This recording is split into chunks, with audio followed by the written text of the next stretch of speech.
ดีพ่อแม่พี่น้องป้องปายเบิดสุพลเนาะ FC ทางช่องบ่ภูมิชาแนลเนาะมื้อนี้บ่ภูมิก็สิมาตามแนวทางให้พี่น้องเนาะสำหรับหวยลาวทีวีเนาะ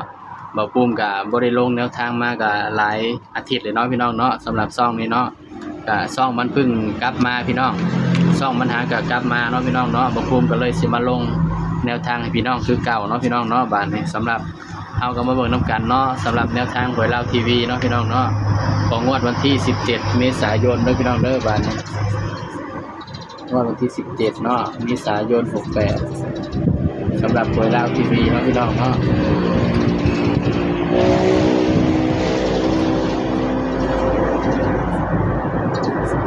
ก็ภูมิกับบริลงแนวทางให้พี่น้องดนเนาะพี่น้องเนาะเพราะว่าอย่างซ่องมันหากระส่งไอ้ข้อมูลมาให้เนาะพี่น้องเนาะก็ภูมิก็เลยสิกลับมาลงแนวทางให้พี่น้องคือเก่าเนาะแบบนี้สำหรับหวยลาวทีวีเนาะพี่น้องเนาะสำหรับเด่นเด้อพี่น้องก็มาเบิ่งนำกันเนาะบ่ภูมิใส่เด่นตัวใดเนาะสำหรับลาวทีวีเฮาเนาะเดี๋ยวมันออกมื้อนี้เนาะ245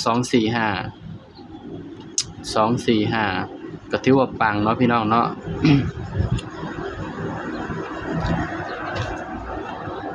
245 787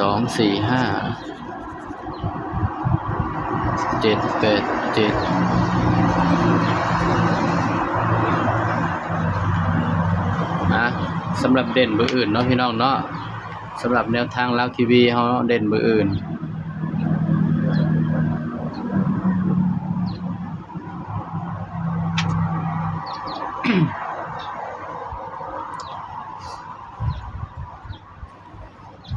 สำหรับตัวเด่นเด้อพี่น้องเด้อนี่ให้เด่นไปที่0กับ1เนาะพี่น้องเนาะย้ำว่าตัวเลขก็เป็นเพียงแนวทางเนาะพี่น้องเนาะมีเข้าแล้วก็มีหลุดพี่น้องให้เด่น0กับ1เนาะเพราะว่าอีก0นึงอาจสิให้ไปวิ่งส่วนเด่น0กับ1พี่น้อง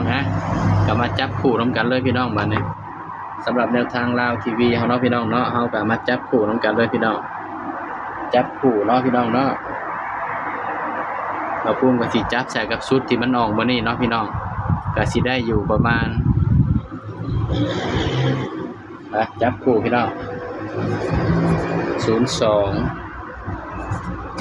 12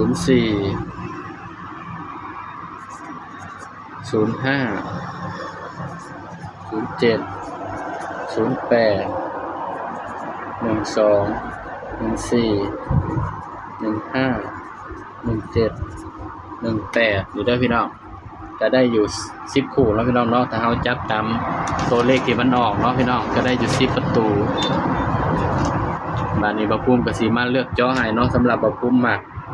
ก็สิมี04แล้วก็07 08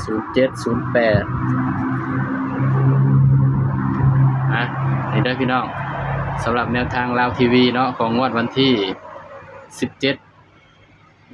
เมษายน68เนาะพี่น้องเนาะสำหรับชุด3ตัวมิดเดียวเนาะพี่น้อง3ตัวมิดเดียวอาชีพบ่แปลกๆเลยเนาะพี่น้องเนาะ3ตัวก็คือ905มิดเดียวเลยเนาะพี่น้องเนาะนี่ถ้าว่าใครมักแนวทางบ่ภูมิก็ฝากพี่น้องกดไลค์กดแชร์กดติดตามช่องบ่ภูมิชาแนลนี่เด้อพี่น้องเด้อสำหรับคลิปนี้เนาะบ่ภูมิก็ฝากพี่น้องไว้เพียงส่ำนี้เนาะพี่น้องเนาะเดี๋ยวจะมาพบกันคลิปหน้าเนาะพี่น้องเนาะสบายดีครับ